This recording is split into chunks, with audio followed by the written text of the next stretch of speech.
Hi, good morning, everybody. Happy Thursday. We're almost there. Woohoo! Today we're going to do an activity called You Otter Eat. As you probably already know, there are no packets on this. So if this is your first time using Teams, I'm going to really make sure I show you how to get there today. So I'm going to share my screen. No panicking, right? Okay, so if it looks something like this, like right now, this is my main screen. It takes me to my calendar, which shows me all my meetings for today. And then I can go either through Teams. Sometimes you have to double click on that team to give you all your options. And I'm gonna go block one. And I can just go right into, like, it's in my general area where I can see all my assignments. So You Otter Eat, food chain diagram right here. Or I can choose to go through assignments. There's a lot of ways to get there, which is cool if you have a way you like to get there, or I know it can be confusing because there's too many ways sometimes. So that's what I'm showing you. So block one, next. So it's also here, You Otter Eat food chain diagram. I'm not sure why it wasn't the very last one, but it comes up either way. So I have two ways I can get there.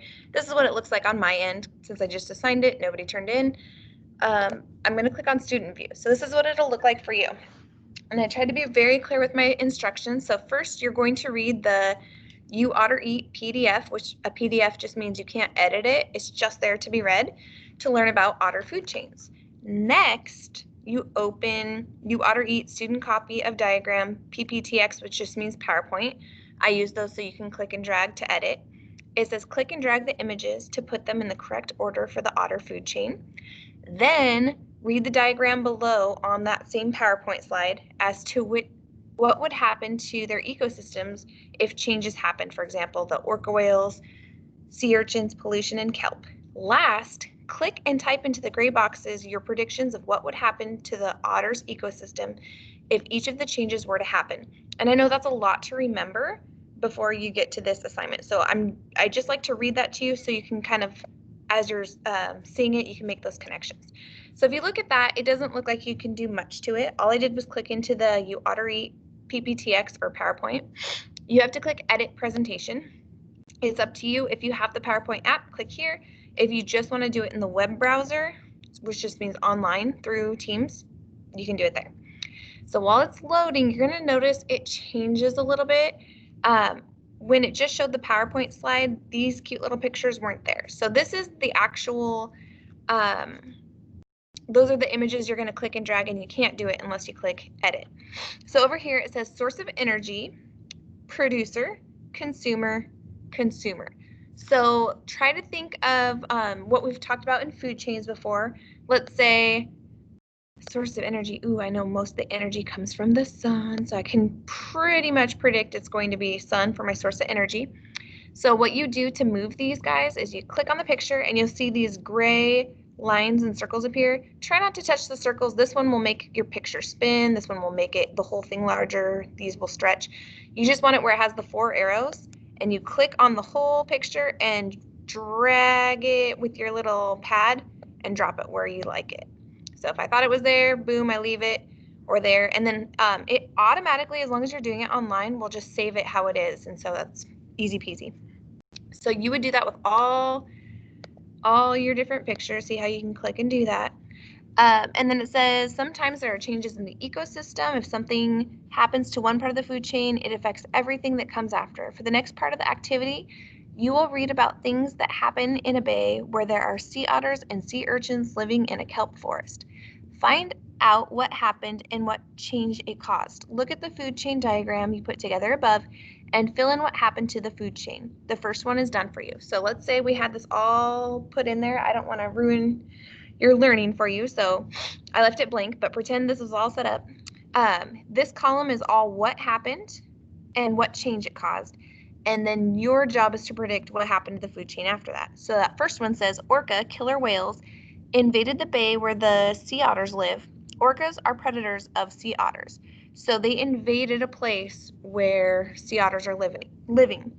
What change did it cause? Many sea otters in the bay were killed by the orcas. Uh-oh. So then it says, what happens to the food chain?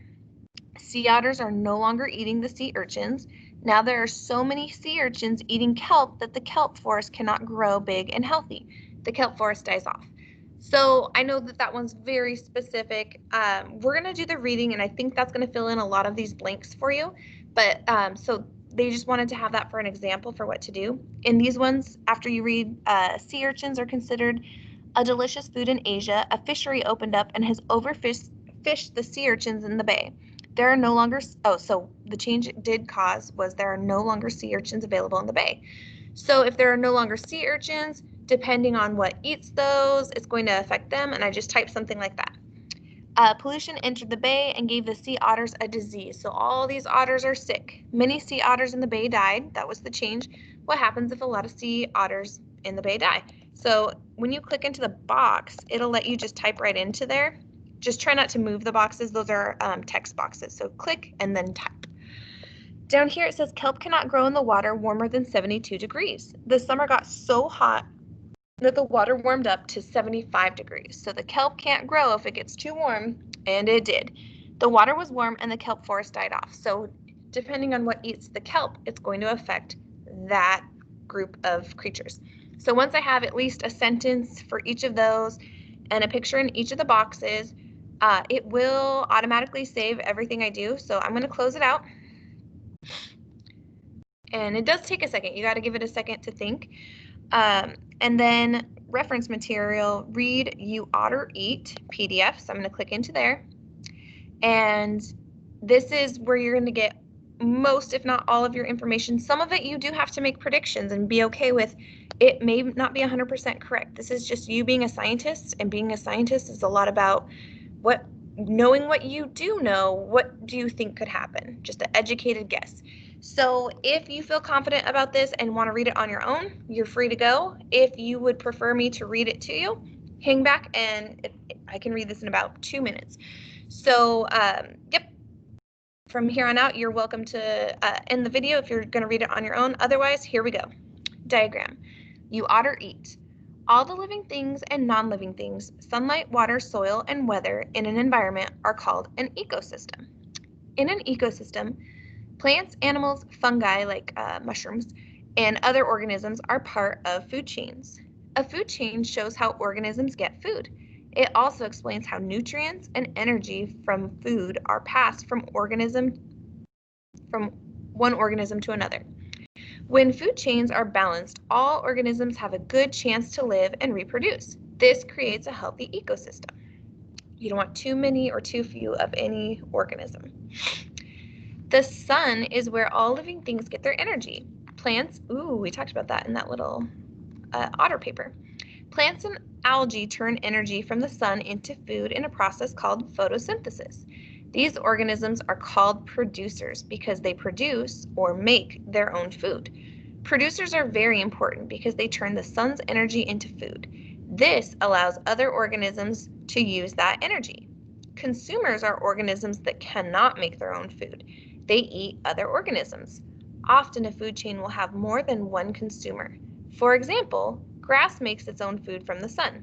A rabbit eats the grass and is then eaten by a snake. Next, a hawk flies down and eats the snake. Energy from the sun went first to the grass, then to the rabbit, then the snake, and finally the hawk. There are 4 organisms in this food chain. Kind of sounding like our little otter activity.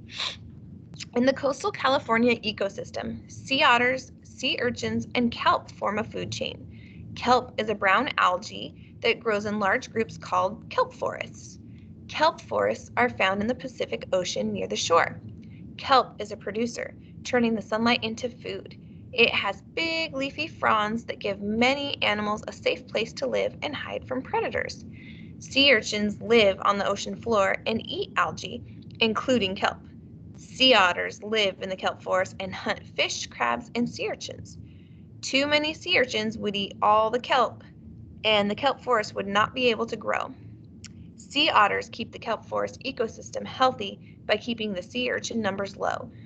So that really answers those questions when looking back at that otter paper of what would happen if there weren't enough otters, what would happen if there weren't enough sea urchins, if there wasn't enough kelp. So hopefully you're thinking about that.